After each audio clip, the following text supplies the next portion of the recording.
Socializing your puppy is one of the damn easiest things that you could do. However, there are some mistakes that you can make along the way that could create some serious behavioral issues as your dog matures. My name is Vince. I run a new leash on life school for dogs out here in the state of Michigan, and we have worked with puppies to adult dogs that just need obedience, and we have rehabilitated dogs that have fear, anxiety, reactivity, aggression. We have worked with it all. Today's video is going to be a little bit more laid back, and I'm just going to I might be jumping around a little bit, and I'm just going to kind of talk about some topics that will help prepare you to socialize your dog in the proper way, your puppy in the proper way, to best equip you guys. So one, you're doing the right things, obviously, and hopefully avoiding some of the pitfalls that will create a dog that has behavioral issues, especially as they mature. So with the goal of socialization, it's to create positive experiences for your puppy around things that are completely novel to them, things that they're experiencing for the first time. And there's a couple different ways to do that, which I'll jump into in a little bit. But I want you guys to think exposure rather than socialization. I want you to think existing in the environment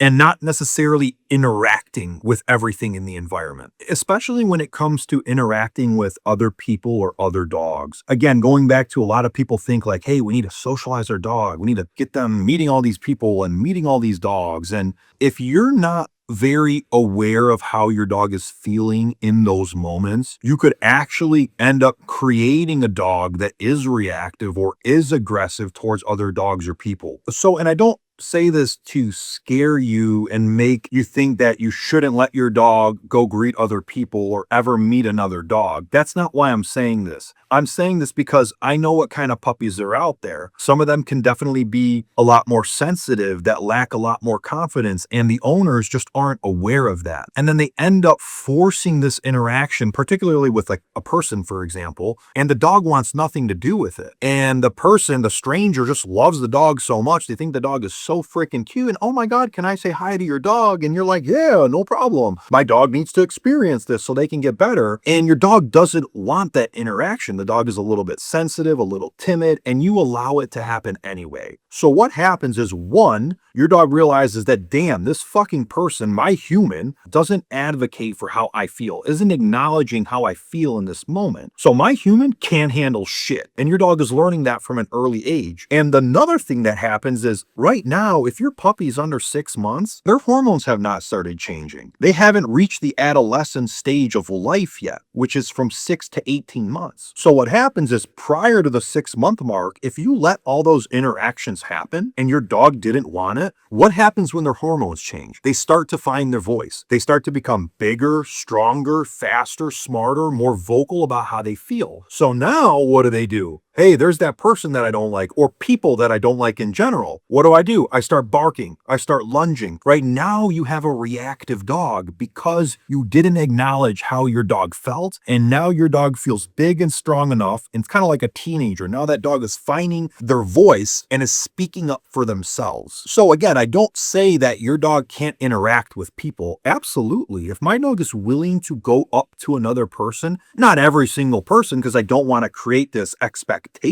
or association that every person I see, I go up to and say hi, that can also create reactivity long-term as well. Because now when you say, hey dude, like, we're not going to say hi to that person, knock it off, like, let's keep moving along on our walk, the dog goes, well, what the fuck? I want to see that person. And now the dog starts to bark or react from a point of frustration because they want to go do that thing. So I don't say it as a way for you to just completely like avoid people. Oh my God, my dog can't say hi to anybody. Just be aware of what your dog wants. If a person wants to say hi, you can say, okay, no problem. Can you kneel down a little bit and see if my dog wants that interaction? If my dog doesn't, then no, he just doesn't want it. It's no big deal, right? You should be comfortable telling people, hey, my dog just doesn't want it. I'm sorry. I'm training him. So how do we create positive experiences in new environments or new situations for our dog? How do we expose them in a positive way? Sometimes it's just getting out there and walking the dog, right? Like letting them see things. Not everything has to be like reining the dog with food or like trying to like change how the dog, maybe the dog just feels neutral to it as is. A lot of times it's just getting out there and reading your dog, seeing how they feel. Another thing I love to do, and this is what I would do with every dog, everywhere everywhere I go. And if I can have a dog do this in any environment, say I take them to a park and there's like a dog park over there, like not inside the dog park. Like I take my dog to a park outside of the dog park and there's a dog park over there. Or maybe I take them to a park with a playground over there and there's kids yelling and screaming, or it's inside of the hardware store, right? Like a Home Depot or a Lowe's. And I can get my dog to play with a tug toy or a ball in that environment with that type of chaos going on. I'm going to have a bulletproof dog. My dog is so confident and in such a good emotional state that he's willing to play. That dog's not going to be terrified of anything, really.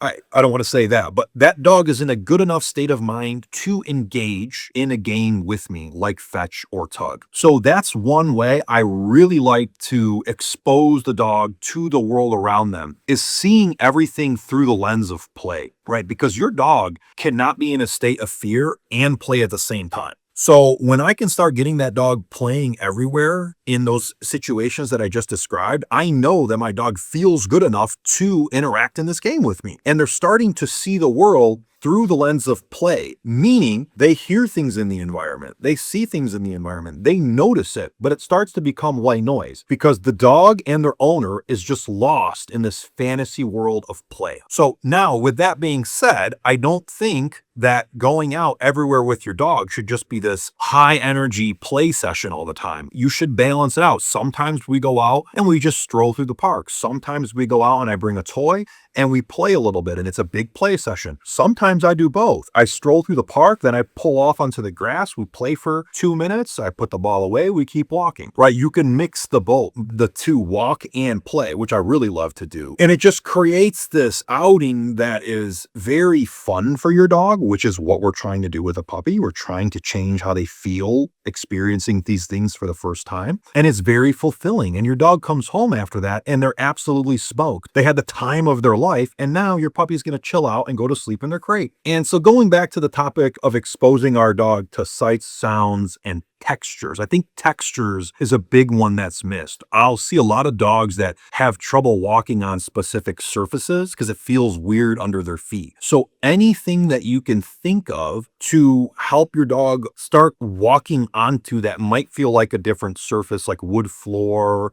or wood chips or sand or the play structure, like anything that can feel differently under their feet, metal surfaces, all that kind of stuff, and start exposing them to that. Again, I would use play for that, and make sure that you're exposing your dog to those textures, 2 different sights, which we've talked about, 2 different sounds. Loud banging noises are one of them. Fireworks is huge, right? Don't wait for 4th of July for your dog to get comfortable with fireworks. Put them on the TV. Keep the volume low. Play with your dog. Start to turn the volume up over the next week or whatever. Play it slow. That way your dog can hear that and they're not worried about it come 4th of July. And the other thing that I highly recommend everybody to do is walk their dog on some form of long line, whether it's a retractable leash. I love retractable leashes as long as you're not an idiot and letting your dog run up to other dogs, run up to people, like have some common sense and stop your dog from doing things. I love a retractable leash for every single dog. If you're not comfortable with a retractable leash, it's totally fine. Use a 20-foot long line. You're just going to have to manage it. But that is nice because as your dog starts to experience the world around them for the first time, the longer leash is going to give them an option if they experience something that they are uncomfortable with, meaning they can actually move away because they have the space and the leash length to do it. Maybe they heard a loud noise over there and they go, holy shit, what's that? Let me walk this way a little bit. Now, if you have them on a short 5 or 6 foot leash, they have nowhere to move. They have no way to create space because they move this way and boop, they get hit by the leash right away. So they're like, what the hell? So what we're doing is we're taking away the dog's options if we have them on a short leash. And that dog that realizes, hey, I can't move away from the thing that I'm uncomfortable. And what's the other option? Start barking and lunging. And now you've created your reactive dog because you've limited their choices because you've walked them on a short leash. So when it comes to socializing your dog, I mean, that's it. You start taking them everywhere. Start doing it early, despite what the vet might say about how you should only do it at the 12-week mark. No, start taking them everywhere. Just avoid places that dogs frequent. And if that place has, and if you're worried about the dog getting something contagious, literally carry them or put them in a stroller. But you got to get the dog out. The risk of the dog not being exposed to things is a lot higher than them potentially getting something harmful. I'm not saying it can't happen. I'm just saying that you need to get your dog out. So start getting them out right away. Start start taking them everywhere. You need to